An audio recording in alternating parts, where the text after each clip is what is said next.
العلیم من الشیطان الرجیم بسم اللہ الرحمن الرحیم واتقوا اللہ الذی تساءلون به والارحام صدق اللہ العظیم وصدق رسول النبی الکریم الامین اللہم صل وسلم علی سیدنا مولانا محمد النبی الامی وعلی آلہ وسلم تسلیما صلی اللہ علی حبیبی محمد الصلاة والسلام علیکہ یا رسول اللہ وعلی آلک واصحابک یا حبیب اللہ الصلاة والسلام علیکہ یا رحمت للعالمین وعلی آلک واصحابک یا خاتم النبیین صلی اللہ تعالی علیہ وآلہ وبارک وسلم۔ حاضرین محتشم، ماہ رمضان مبارک ان بابرکت لمحات کے اندر آج انتہائی اہم سا موضوع جو ہے ہمارا وہ ہے رشتہ داروں کے حقوق۔ اسلام کے اندر صلہ رحمی اللہ رب العزت جل شانہ نے قرآن مجید میں تقریباً 20 مقامات پہ رشتہ داروں کے ساتھ حسن سلوک کا حکم دیا ہے،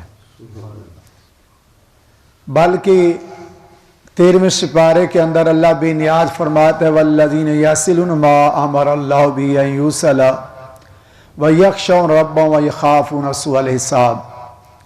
وہ لوگ جو اللہ سے ڈرتے ہیں نا، جنہیں اللہ نے رشتے ملانے کا حکم دیا ہے، انہیں وہ جوڑ کے رکھتے ہیں، اور اس کا وجہ کیا ہوتی ہے کہ اللہ کی ذات سے وہ ڈرتے ہیں تاکہ قیامت کے دن پکڑ لو۔ اور اسی رکوع میں یہ 13ویں سپارے کی سورہ رعد کے اندر ہے، جہاں نصف ہو رہا ہے، نصف سے اگلا رکوع شروع ہو رہا ہے۔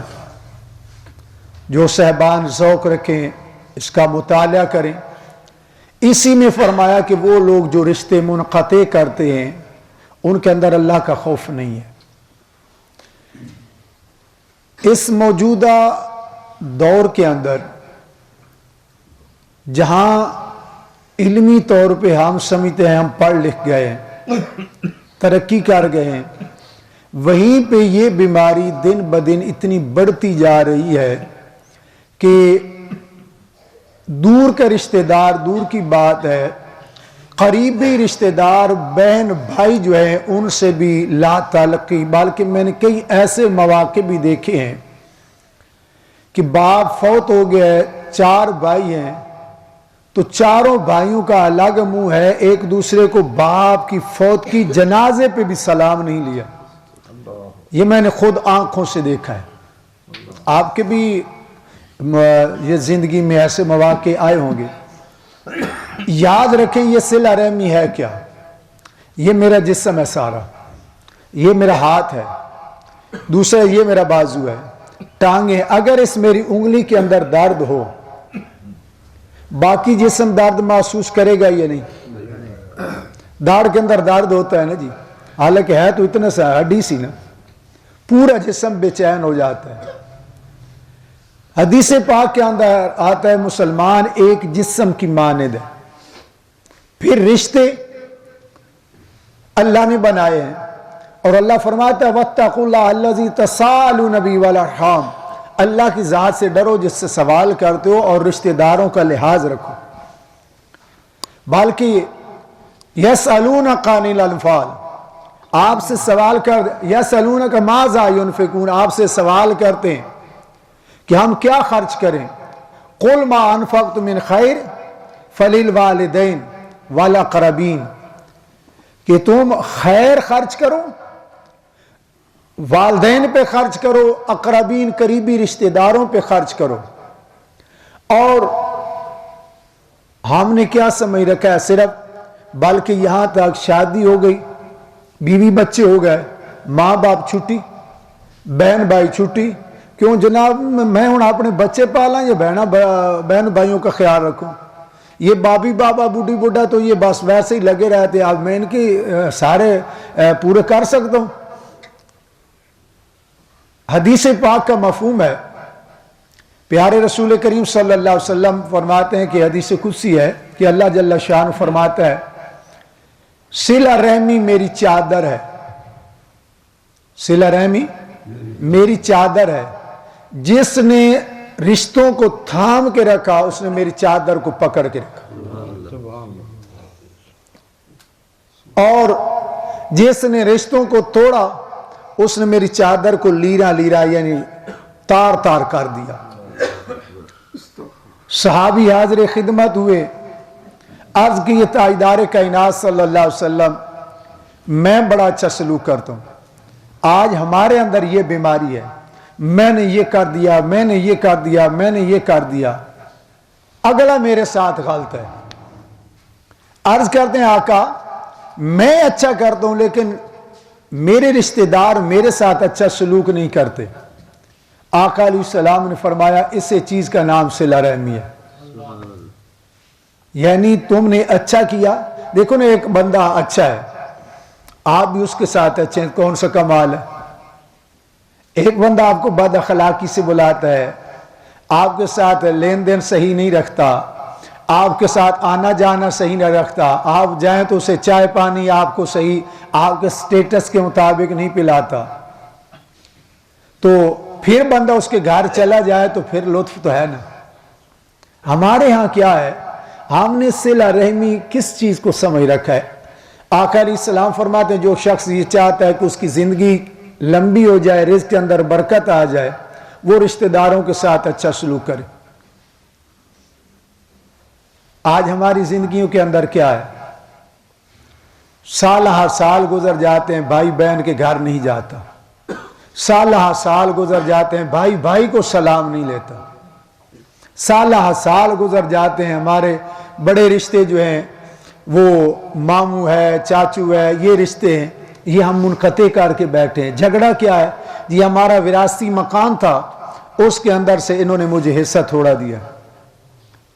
جھگڑا کیا ہے؟ میں بھائی کے گھر بیٹی کا رشتہ لینے گیا ہوں، اس نے مجھے رشتہ نہیں دیا۔ جھگڑا کیا ہے؟ میرے بیٹے کی منگنی بہن کے گھر ہوئی تھی، انہوں نے رشتے سے انکار کر دیا۔ یہ کون سا رشتہ ہے؟ یہ کون سا معاملہ ہے؟ ہم اپنی ذات کی، تو میں جیسے ابتداءً عرض کر رہا ہوں کہ جیسے ہم پڑھ لے گئے، چاہیے تو یہ تھا ہمارے رشتے مضبوط ہوتے۔ میں نے جہاں تک دیکھا ہے رشتے کمزور ہو گئے ہیں، پڑھنے لکھنے کے باوجود رشتے کمزور ہو گئے ہیں، بلکہ جو تین بھائی ہیں، ایک اگر پڑھ لکھ جاتا ہے، تین بھائی غریب رہ جاتے ہیں، وہ دو بھائی غریب رہ جاتے ہیں، امیر بھائی کہتا ہے میرا سٹیٹس نہیں ہے کہ اب میں انہیں بلا لوں۔ میرے پاس ایک صاحب تھے تو میں نے بچوں کے رشتوں کی بات کرنے لگا تو میں نے کہا کہ بہن بھائیوں میں کر دو، کہنے لگا جی میرے سٹیٹس کا کوئی نہیں ہے۔ جب ماں کے بطن، جس ماں کے پیٹ سے تو نکلا ہے اسی سے وہ بھی نکلے ہیں، تیرے نصیب رب نے تجھے علم دے دیا، رزق دے دیا ہے، تیرا سٹیٹس خون ہی بدل گیا کہ جناب میرا سٹیٹس ہی نہیں رہا۔ اور میں گھر میں اکثر ایک بات کہا کرتا ہوں، ایک انسان کی بیٹی ہے، بڑی غور طلب بات ہے، ایک انسان کی بہن ہے، ایک انسان کی پھوپھی ہے، تین ہوگی۔ آپ ان تینوں رشتوں میں سے ہمیں کون سا رشتہ پیارا ہے؟ موجودہ حالات میں ہمیں ان تین رشتوں میں جینا صرف بیٹی پیاری ہے، اور یہ اوپر جو رشتہ ہے نا اور اس اوپر یہ فرق کیا ہے؟ یہ بھی بیٹی ہے، یہ بھی بیٹی ہے، یہ بھی بیٹی ہے۔ بیٹی گھر میں نرمی گرمی ہو بھی جاتی ہے، پھر کوئی نہیں جی بچے ہوندا رہندا، یہ ہمیں برداشت ہے، اس کی بات برداشت نہیں ہے۔ فرق کیا ہے؟ یہ صرف میری اور آپ کی بیٹی ہے، یہ ہمارے باپ کی بیٹی ہے، یہ ہماری جنت کی بہار ہے، اس سے خوش کرو گے ہم خود، ہمارا نفس خوش ہوگا یا ہماری گھر والی خوش ہوگی۔ اس سے خوش کرو گے نا بہن کو، اس کے ساتھ جس کے قدموں میں تمہاری رب نے جنت رکھی ہے وہ ماں بھی خوش ہوگی اور ماں کا شوہر باپ بھی خوش ہوگا۔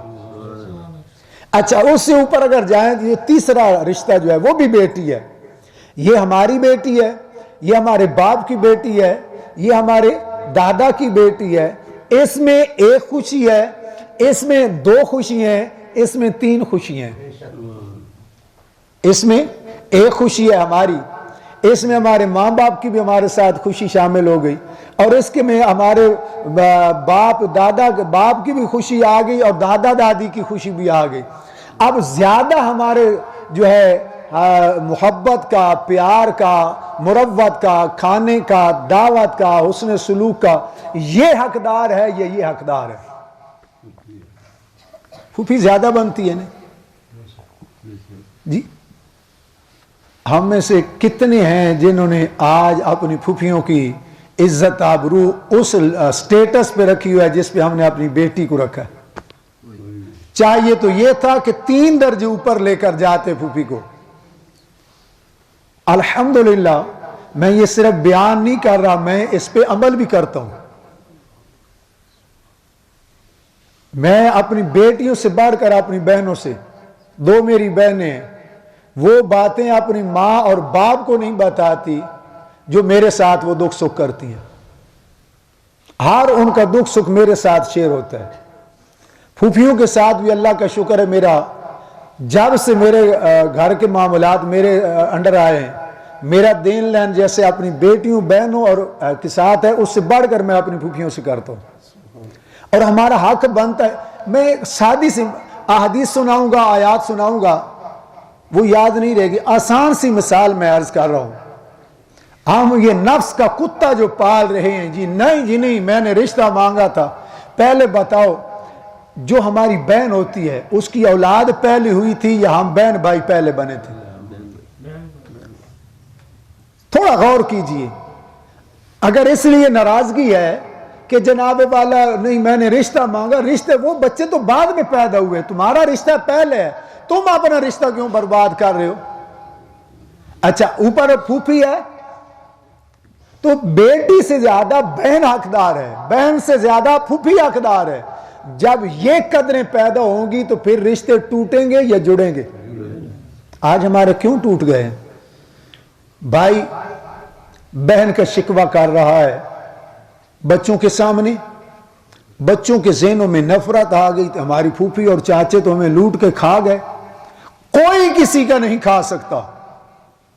جو پروردگار، اگر ہمارے بچے ہیں وہ خوشحال ہو جائیں، یا ہم جتنا کماتے ہیں ہمارے بچوں پہ نہیں لگ رہا، سکول میں ہم ان کی فیسیں دیتے ہیں، ان کی شادیوں بیاہوں پہ ہم خرچ کرتے ہیں، کپڑے لے کر دیتے ہیں، جوتے لے کر دیتے ہیں، سارا خرچ انہیں پہ نہیں کر رہے، اور خرچ کر کے خوش بھی ہوتے ہیں۔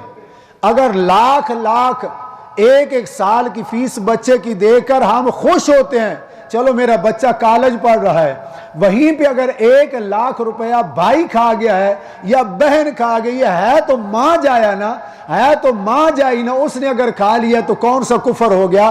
اپنے ہاتھ سے 1,00,000 روپیہ اس کی تعلیم پہ لگا رہا ہے، اگر اس بہن اور بھائی نے تیرے حصے کا کھا لیا تو کون سی قیامت آ گئی ہے؟ جس اللہ نے پہلے دیا وہ رب پھر دوبارہ بھی عطا فرما دے گا۔ صرف سوچ کا فرق ہے۔ سامعین محترم، اسی طریقے سے اوپر پھوپھی کا رشتہ ہے، جس رب نے ہمیں دیا ہے، اگر وہ کھائیں گے تو وہ بچے، ہمارے ہاں کیا ہے، ہم نے یہ شریکے کے رشتے بنا لیے، یہ غیر ہیں، اجنبی ہیں، نہیں یہ اپنے ہیں۔ اپنا پن پیدا کرنا چاہیے، اور اس میں اللہ راضی ہوتا ہے، اس میں اللہ راضی ہوتا ہے۔ اللہ کو مومن کا رشتہ اس کے لیے ہوتا ہے۔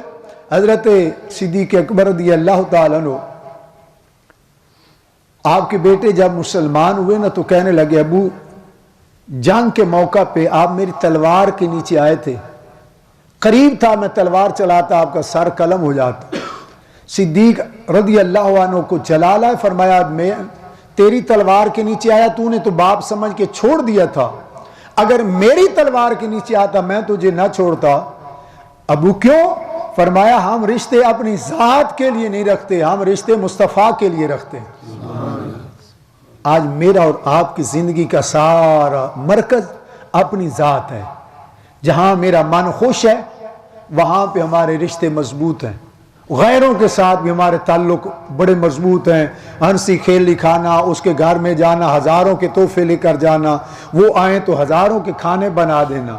جہاں ہمارا من خوش نہیں وہ ہمارے دروازے پہ آ جائے تو ہمیں دشمن لگتا ہے۔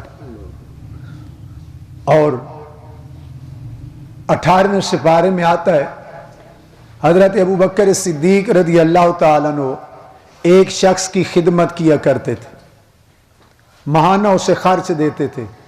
ام المومنین حضرت عائشہ صدیقہ رضی اللہ عنہا پہ جب تہمت لگی، الزام لگانے والوں میں وہ شخص پیش تھا جسے حضرت ابوبکر صدیق خرچ دیا کرتے تھے، وہ پیش تھا۔ آپ کو بھی جلال آیا کہ ہمارا کھا کر میری بیٹی پہ بھی الزام، آج سے اس کی خرچی بند، راشن بند۔ اللہ ذوالجلال نے فوری اپنے محبوب کے یار غار کو تنبیہ کی، وَلَا يَأْتَلِ أُولِي الْفَضْلِ مِنْكُمْ وَالسَّعَةِ أَنْ يُؤْتُوا أُولِي الْقُرْبَى وَالْمَسَاكِينَ وَالْمُهَاجِرِينَ فِي سَبِيلِ اللَّهِ وَلْيَعْفُوا وَلْيَصْفَحُوا أَلَا تُحِبُّونَ أَنْ يَغْفِرَ اللَّهُ لَكُمْ۔ حکم کیا دیا؟ اے محبوب اپنے غلاموں کو بتا دے تم اپنی ذات کے لیے نہیں، ان سے درگزر کر دو، وہ اپنے ضرف سے کیا ہے، تو اپنے ضرف سے کر۔ جب اپنے ضرف سے پھر بھی اس سے درگزر کر کے راشن دے گا، اللہ تمہیں معاف فرما دے گا۔ حضرت صدیق اکبر رضی اللہ تعالیٰ عنہ نے جب یہ بات سنی نا، پہلے سے اس کا راشن ڈبل کر دیا اور اللہ کے حضور معافی کی، اور آقا علیہ السلام سے عرض کرنے لگے، آقا میں نے اسے معاف کر دیا اس لیے کہ اللہ مجھے معاف کر دے گا۔ وہ ایک شعر ہے نا، کرو مہربانی تم اہل زمین پر، خدا مہرباں ہوگا عرش بری پر، صاحبان ذی عزت۔ آج ہمارا حال کیا ہے؟ کوئی کسی کے خلاف کوئی بات کر دے تو ساری زندگی مرنا جینا ختم کر دیتے ہیں۔